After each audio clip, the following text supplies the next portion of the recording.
Мислиш си, че отлагаш. Но тялото ти просто тихо моли за помощ. Може би не ти липсва фокус. Може би просто си уморена да се преструваш, че се справяш без да се разпадаш. Остани.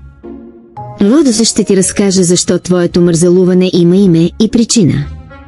Ти го наричаш мързъл. Но тялото ти го нарича тиха пренаситеност. Прекрачена граница.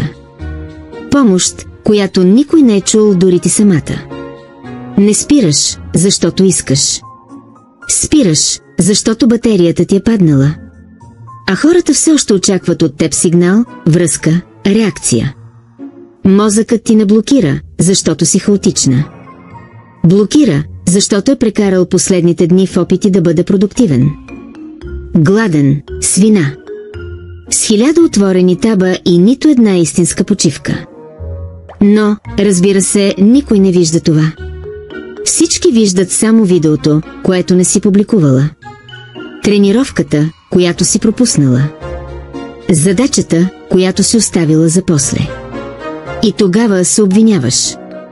А когато се появи вината, се появява и сиренето.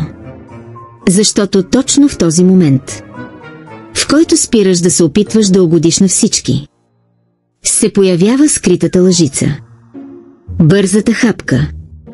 Грижата, маскирана като примирие. И ти го наричаш награда. Но всъщност, това е тялото ти, което казва: не мога повече да поддържам темпото, което ти създаде. А ако умът ти забавя, това е, защото му е писнало да бяга от една празнота, която никой не вижда.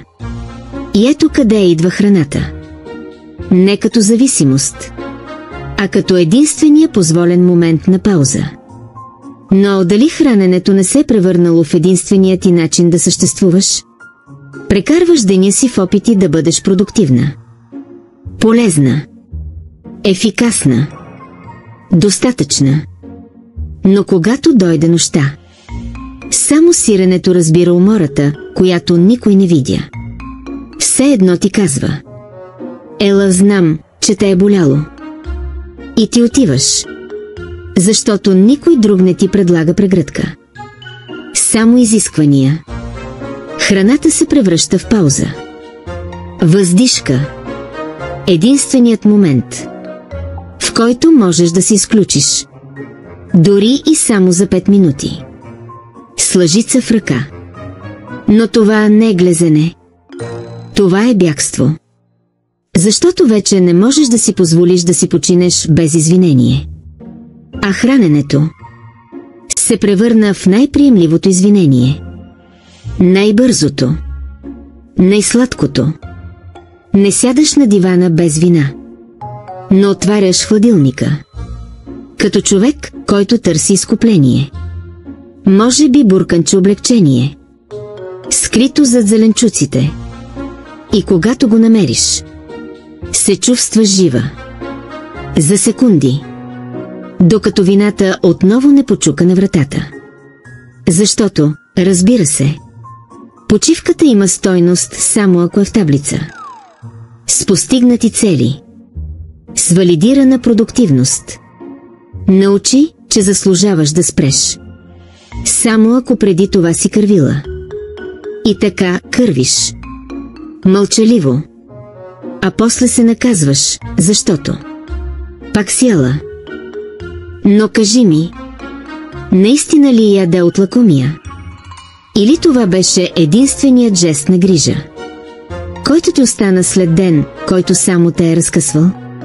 Има дни, в които тялото иска да спре. Но умът те научил да нарича това провал. Опитваше да станеш, но не можеш. И вече започваш деня, мразейки себе си, че си блокирала. Но това не е мързъл.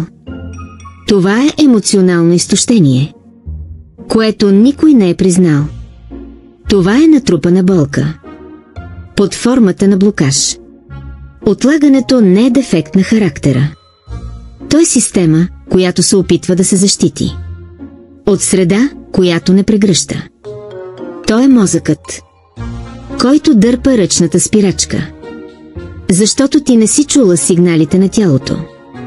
Изискваш от себе си концентрация.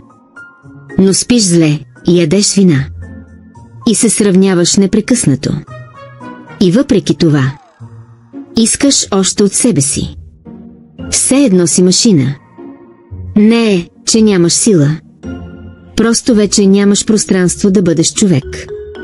А храната се превърна в това пространство.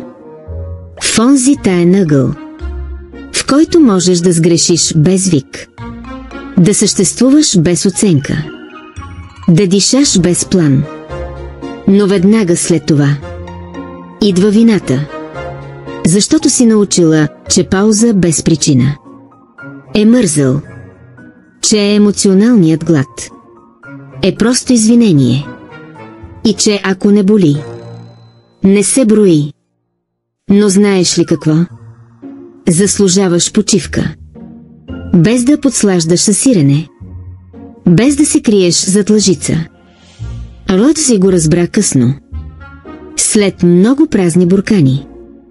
И днес тя иска да ти напомни. Не си счупена. Просто си уморена.